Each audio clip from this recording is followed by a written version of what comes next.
What's up, coaches? Hope you guys are doing well. Here's our video for Friday. So our approach to the warm-up will essentially be the same. We want a short general warm-up piece, 5 to 7 minutes. You're welcome to use the exact protocol from the previous days, or feel free to incorporate some movements of your choice, as long as it fits within the frame of a good full body warm-up that lasts in that 5 to 7 minute range.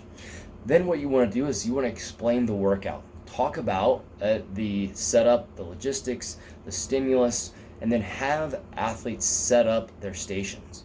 Once you have the stations set up, what they feel like is a good choice for the workout, then we're going to take them through each movement individually. Talk about the push press, talk about a couple points of performance, and then have them practice 10 to 15 seconds of the push press. Do the same with the goblet squat. Now let's have them practice the goblet squat. We're going to go all the way down through the list of movements in that way. They're getting some extra practice, some extra warm-up with the movements specifically.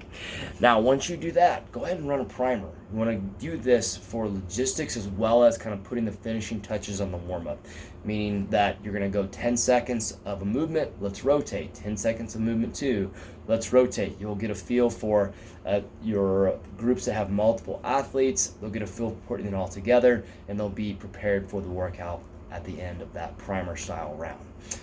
For your setup here, ideally each athlete has a station with a single barbell that they're using for both lunge and push press, and then a single dumbbell that they're using for both goblet squat and renegade row. All right. Now, depending on the size of your class, you can adjust this a little bit. We really don't want one person to have multiple barbells though. All right. So if we need to do a step back lunge with a dumbbell or a kettlebell or body weight, that's fine. But they shouldn't be using two different barbells for lunge and push press. We want the same barbell for both of those if possible. All right. Large class here can definitely share stations if needed. Specifically boxes. Everything else they can probably get their own, but once we start getting boxes out and everywhere, it really crowds up the space. So the idea here is to use the box, and then you can kind of plug in the other equipment as needed. All right, so let's look at a reminder on a couple of these movements. The push press, 1 second pause at the top of every rep. That's to help us maintain intention and quality. It doesn't have to be long, but we own that repetition. The sprawl to box over, the RX here is to do this without hands, but in order to move quickly, athletes can use their hands.